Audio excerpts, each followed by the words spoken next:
Hi, welcome to my channel. ಇವತ್ತು ನಾನು ಯುಗಾದಿ ಹಬ್ಬದ ಸ್ಪೆಷಲ್ ಆಗಿ ಹೋಳಿಗೆ ಮಾಡ್ತಾ ಇದ್ದೆ. ಹಾಗೇನೆ ವಿಡಿಯೋ ಮಾಡಬೇಕು ಅಂತ ಅನಿಸ್ತು. ಹಾಗೇನೆ ಅದನ್ನು ಕೂಡ ವಿಡಿಯೋ ಶೂಟ್ ಕೂಡ ಮಾಡ್ತಾ ಇದ್ದೀನಿ. ಅದಕ್ಕೆ ನಿಮಗೆ ಇದು ಇಷ್ಟ ಆಗಿದ್ರೆ ಲೈಕ್ ಮಾಡಿ, ಶೇರ್ ಮಾಡಿ, ಹಾಗೆ ಕಮೆಂಟ್ ಮಾಡಿ. ಮತ್ತೆ ನಿಮಗೆ ಇದು ಬೇರೆ ಥರ ಮಾಡೋದು ನಿಮಗೆ ಗೊತ್ತಿದ್ರೆ ಪ್ಲೀಸ್ ನನಗೆ ಹೇಗೆ ಅಂತ ಹೇಳಿ, ನಾನು ಟ್ರೈ ಮಾಡಿ ನಿಮ್ಗೆ ಹೇಳ್ತೀನಿ. ನನಗೂ ಅಷ್ಟೆಲ್ಲ ಏನು ಹೋಳಿಗೆ ಮಾಡೋದಕ್ಕೆ ಬರೋಲ್ಲ, ಬಟ್ ಒಂದ್ಸಲ ಟ್ರೈ ಮಾಡ್ತೀನಿ ಅಷ್ಟೇ ಬಿಟ್ಟರೆ.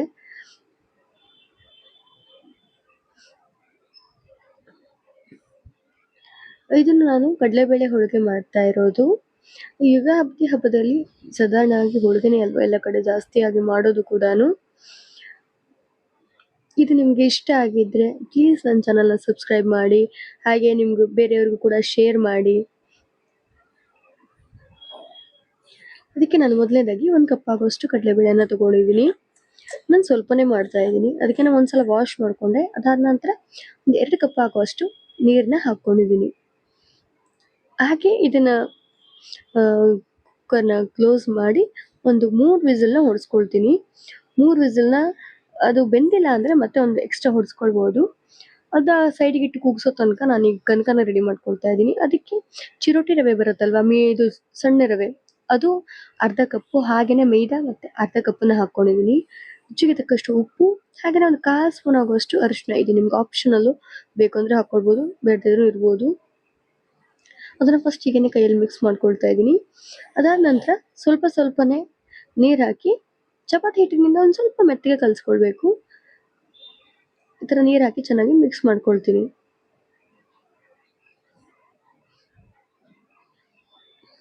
ನೋಡಿ, ಈ ಥರ ಕಲಿಸ್ಕೊಂಡಿದ್ದೀನಿ. ನೋಡಿ, ಚಪಾತಿ ಹಿಟ್ಟಿಗಿಂತ ಸ್ವಲ್ಪ ಮೆತ್ತೆ ಕಲಿಸ್ಕೊಂಡಿದ್ದೀನಿ. ಇದಕ್ಕೆ ಈಗ ನಾನು ಒಂದು 2 ಸಲ ಎಣ್ಣೆ ಹಾಕಿ ಚೆನ್ನಾಗಿ ನಾದ್ಕೊಳ್ತೀನಿ. ನಾನು ಕಲಿಸ್ಕೊಳ್ಬೇಕಾದ್ರೆ ಹಾಕ್ಕೊಂಡಿಲ್ಲ, ಈಗ ಎಣ್ಣೆ ಹಾಕ್ಕೊಂಡು ಇದನ್ನ ಚೆನ್ನಾಗಿ ನಾದ್ಕೊಳ್ತಾ ಇದ್ದೀನಿ. ಹಿಟ್ಟನ್ನು ಒಂದು 2 ರಿಂದ 3 ಸಲ ಈ ಥರ ನಾದ್ಕೊಳ್ತೀನಿ ಚೆನ್ನಾಗಿ.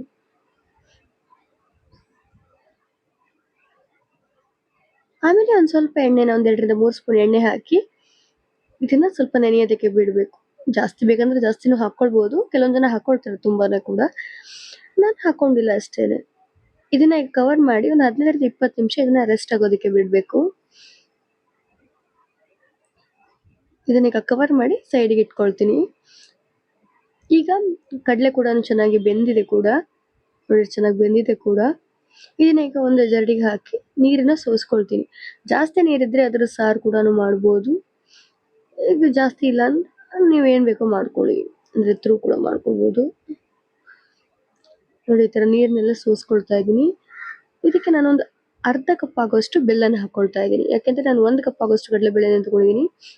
ಅದಕ್ಕೆ ಅರ್ಧ ಕಪ್ ಆಗೋಷ್ಟು ಬೆಲ್ಲನ ಹಾಕ್ಕೊಳ್ತಾ ಇದ್ದೀನಿ. ಹಾಗೆಯೇ ಒಂದು 1/4 ಕಪ್ ಆಗೋಷ್ಟು ಸಕ್ಕರೆ ಹಾಕೋದ್ರಿಂದ ಹೋಳಿಗೆ ಕಲರ್ ತುಂಬ ಚೆನ್ನಾಗಿ ಬರುತ್ತೆ. ಬೆಲ್ಲ ಒಂದೇ ಹಾಕ್ಕೊಂಡ್ರೆ ಸ್ವಲ್ಪ ಕಲರ್ ಕಪ್ಪು ಅನಿಸ್ಬೋದು. ಹಾಗಾಗಿ ಇದು ನಾನು ಊರು ಬೆಲ್ಲ ಯೂಸ್ ಮಾಡ್ತಿರೋದ್ರಿಂದ. ಇದಕ್ಕೆ ಈಗ ನಾನು ನೀರೆಲ್ಲ ಸೋಸಿಟ್ಕೊಂಡ ಕಡಲೆಬೇಳೆನ ಹಾಕ್ಕೊಳ್ತಾ ಇದ್ದೀನಿ ಅಷ್ಟನ್ನು ಕೂಡ. ಹಾಗೆ ಇದನ್ನ ಮಿಕ್ಸ್ ಮಾಡ್ಕೊಳ್ತೀನಿ. ಇದು ಇಷ್ಟು ನಾನು ಬೆಲ್ಲ ಹಾಕ್ಕೊಂಡಿರೋದು ಮೀಡಿಯಂ ಸ್ವೀಟ್ ಆಗುತ್ತೆ. ನಿಮ್ಗೆ ಸ್ವಲ್ಪ ಜಾಸ್ತಿ ಬೇಕು ಅಂದರೆ ಸ್ವಲ್ಪ ಜಾಸ್ತಿ ಕ್ವಾಂಟಿಟಿಯಲ್ಲಿ ಬೆಲ್ಲನ ಹಾಕ್ಕೊಳ್ಬೋದು. ಇಷ್ಟು ಹಾಕ್ಕೊಂಡ್ರೆ ಮೀಡಿಯಮ್ ಆಗಿರುತ್ತೆ ಸ್ವೀಟ್ ಇದು. ಕೆಲವೊಂದು ಜನರಿಗೆ ಹೈ ಸ್ವೀಟ್ ಇಷ್ಟ ಆಗಲ್ಲ, ನನಗೂ ಕೂಡ ಅದೇ ಥರನೇ. ಸ್ವಲ್ಪ ಮೀಡಿಯಮ್ ಆಗಿದ್ರೆ ಸ್ವೀಟ್ ಓಕೆ, ತುಂಬ ಸ್ವೀಟ್ ತಿನ್ನೋದಕ್ಕೂ ಅಷ್ಟು ಇದಾಗಲ್ಲ. ಹಾಗಾಗಿ ಇದೀಗ ನೋಡಿ, ಬೆಲ್ಲ ಎಲ್ಲ ತುಂಬ ಚೆನ್ನಾಗಿ ನೀರಾಗಿದಾಗಿದೆ. ಇದು ಸ್ವಲ್ಪ ಗಟ್ಟಿ ಆಗೋ ತನಕ ಮಾಡ್ಕೊಳ್ಬೇಕು. ಇದಕ್ಕೆ ನಾನೀಗ ಒಂದು ಅರ್ಧ ಕಪ್ ಆಗೋಷ್ಟು ಕಾಯಿನ ತುರಿ ಹಾಕ್ಕೊಳ್ತೀನಿ. ಟೇಸ್ಟ್ ತುಂಬ ಚೆನ್ನಾಗಿ ಕೊಡುತ್ತೆ. ಹಾಗಾಗಿ ಬೇಡ ಅಂದರೆ ಸ್ಕಿಪ್ ಕೂಡ ಮಾಡ್ಬೋದು. ಇದಕ್ಕೆ ನಾನೀಗ ಒಂದು ಅರ್ಧ ಕಪ್ ಆಗೋಷ್ಟು ಹಾಕ್ಕೊಂಡಿದ್ದೀನಿ. ನಾನು ಎಲ್ಲನೂ ಕೂಡ ಅಳತೆ ಮಾಡಿರೋದು. ನೀವು ಎಷ್ಟು ಕ್ವಾಂಟಿಟಿ ಮಾಡ್ತೀರೋ ಅದ್ರ ಮೇಲೆ ಅಳತೆ ತಗೊಂಡ್ರೆ ಸರಿಯಾಗಿ ಬರುತ್ತೆ ಎಲ್ಲನೂ ಕೂಡ. ಇದನ್ನೀಗ ಗಟ್ಟಿಯಾಗೋ ತನಕನೂ ಕೂಡ ಚೆನ್ನಾಗಿ ಪಾಕ ಬಡಿಸ್ಕೊಳ್ಬೇಕು. ಇದನ್ನು ಇದು ನೀರಿದ್ರೆ ಆಮೇಲೆ ಅದು ಹೂರ್ಣ ಗಟ್ಟಿ ಆಗದೇ ಇದ್ದರೆ ತುಂಬ ಕಷ್ಟ ಅನಿಸುತ್ತೆ. ಹಾಗಾಗಿ ಕೆಲವೊಂದ್ಸಲ ಹೂರ್ಣ ಗಟ್ಟಿ ಆಗಿಲ್ಲ ಅಂದರೆ ಒಂದು ಸ್ವಲ್ಪ ತುಪ್ಪದಲ್ಲಿ ಗೋಧಿ ಹಿಟ್ಟನ್ನ ಫ್ರೈ ಮಾಡಿ ಹಾಕಿದ್ರೆ ಅದು ಗಟ್ಟಿ ಆಗುತ್ತೆ ಬೇಗ ಕೂಡ. ಹೂರ್ಣ ರುಬ್ಕೊಳ್ತೀವಲ್ಲ, ಆಗ ರುಬ್ಕೊಂಡು ಆದ ನಂತರ ತೆಳ್ಳಗಿದೆ ಅಂತ ಅನ್ಸಿದ್ರೆ ಆ ಥರ ಗೋಧಿ ಹಿಟ್ಟನ್ನ ಫ್ರೈ ಮಾಡಿ ಹಾಕ್ಕೊಳ್ಬೋದು.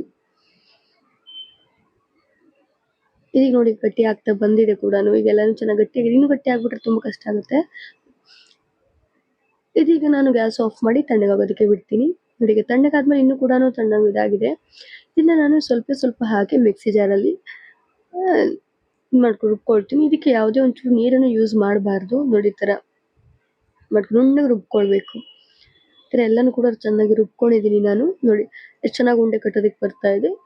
ಈ ಸಮಯದಲ್ಲಿ ಬರ್ತಾ ಇಲ್ಲ ಅಂದ್ರೆ ನಾನು ಹೇಳಿದಾಗೆ ಟ್ರೈ ಮಾಡಿ ನೋಡಿ, ಬರ್ಬೋದು ನಿಮಗೆ. ನೋಡಿ ಎಲ್ಲೂ ಬಿರುಕಲು ಬಂದಿಲ್ಲ. ಈಗ 10 ನಿಮಿಷ ಆಗಿದೆ ಕೂಡ. ಕನಕನೂ ಕೂಡ ಚೆನ್ನಾಗಿ ಸೆಟ್ ಆಗಿದೆ. ಈ ತರ ಒಂದು ಉಂಡೆ ಆಕಾರದಲ್ಲಿ ನಾನು ತಗೊಳ್ತಾ ಇದ್ದೀನಿ. ಇದಕ್ಕೆ ಈಗ ಹೋಳಿಗೆ ಪೇಪರ್ನ ನಾನು ಯೂಸ್ ಮಾಡ್ತಾ ಇದ್ದೀನಿ. ಯಾವುದೇ ಅಂಗಡಿಲಿ ಅದು ಸುಲಭವಾಗಿ ಸಿಗುತ್ತೆ ಇದು ಹೋಳಿಗೆ ಪೇಪರ್ ಅಂತ ಹೇಳಿದ್ರೆ. ಇಲ್ಲ ಅಂದ್ರೆ ಬಟರ್ ಪೇಪರ್ ಬರುತ್ತಲ್ಲ ಅದ್ರನ್ನು ಕೂಡ ಯೂಸ್ ಮಾಡಿ ಮಾಡ್ಬೋದು.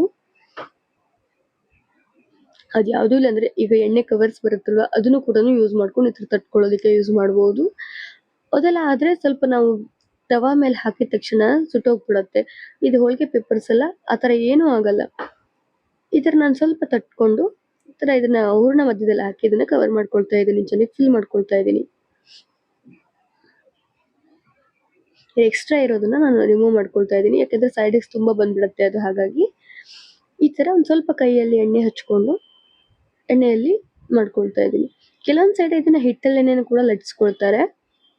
ಒಂದ್ ಸ್ವಲ್ಪ ನಾನು ಕೈಯಲ್ಲಿ ಈ ತರ ಸ್ಪ್ರೆಡ್ ಮಾಡ್ಕೊಂಡು ಆದ ನಂತರ ಲಟ್ಟಣಿಗೆಯಲ್ಲಿ ಲಟ್ಸ್ಕೊಳ್ತಾ ಇದ್ದೀನಿ. ಲಟ್ಟಣಿಗೆಯಲ್ಲಿ ಲಟ್ಸ್ಕೊಳ್ಳೋದ್ರಿಂದ ಶೇಪ್ ಚೆನ್ನಾಗಿ ಬರುತ್ತೆ. ಹಾಗಾಗಿ ಈ ತರ ನಿಧಾನಕ್ಕೆ ಲಟ್ಸ್ಕೊಳ್ಳೋದ್ರಿಂದ ಚೆನ್ನಾಗಿ ರೌಂಡ್ ಆಗು ಕೂಡ ಬರುತ್ತೆ ಮತ್ತೆ ತೆಳ್ಳಗೂ ಕೂಡ ಆಗತ್ತೆ. ನಿಮ್ಗೆ ಎಷ್ಟು ತೆಳ್ಳಗೆ ಬೇಕೋ ಅಷ್ಟು ತೆಳ್ಳಗೆ ಇದನ್ನ ಲಟ್ಸ್ಕೊಳ್ಬಹುದು.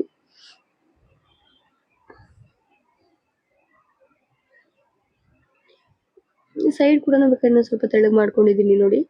ಈಗ ಒಂದು ನಾನು ದೋಸೆ ಮಾಡೋ ಕಾವಲಿನ ಇಟ್ಕೊಂಡಿದ್ದೆ. ಅದಕ್ಕೆ ಫಸ್ಟ್ ನಾನು ಪ್ರೀ ಹೀಟ್ ಆಗೋದಕ್ಕೆ ಇಟ್ಕೊಂಡಿದ್ದೀನಿ. ಅದಾದ ನಂತರ ಈಗ ನಾನು ಒಳಗೆ ಲಟ್ಸ್ಕೊಂಡಿರುವಂಥದ್ದನ್ನ ಹಾಕ್ಕೊಂಡಿದ್ದೀನಿ. ಈಗ ಮೇಲ್ಗಡೆ ಈ ತರ ಇದಿಲ್ಲ, ಚೆನ್ನಾಗಿದು ಕಲರ್ ಚೇಂಜ್ ಆಗಬೇಕು. ಮೀಡಿಯಂ ಫ್ಲೇಮ್ ಇಟ್ಟರೆ ಇದನ್ನು ಬೇಯಿಸ್ಕೊಳ್ಬೇಕು. ನೋಡಿ ಚೆನ್ನಾಗಿ ಕಲರ್ ಚೇಂಜ್ ಆಗಿದೆ. ಇದನ್ನ ಈಗ ನಾನು ತಿರುಗಿ ಹಾಕೊಳ್ತಾ ಇದ್ದೀನಿ. ಮೇಲ್ಗಡೆ ಕೂಡ ಚೆನ್ನಾಗಿ ಕುಕ್ ಆಗಿದೆ ಕೂಡ. ಇದೇ ತರ ಅದನ್ನು ಕೂಡ ಒಂದು 2 ರಿಂದ 3 ನಿಮಿಷ ಆದ ನಂತರ ಮತ್ತೆ ಒಂದ್ಸಲ ತಿರುವು ಹಾಕೊಳ್ಬಹುದು ಅಥವಾ ಅದನ್ನ ಹಾಗೇನೆ ಫೋಲ್ಡ್ ಮಾಡ್ಕೊಳ್ಬಹುದು.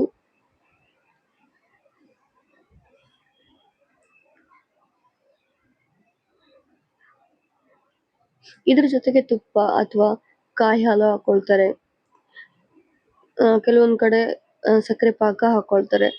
ಕೆಲವೊಂದ್ ಕಡೆ ಒಂದೊಂದ್ ತರ ಅದನ್ನ ಅದ್ರ ಜೊತೆ ತಿನ್ನುವಂತ ಇದು ರೀತಿ ಇರುತ್ತೆ.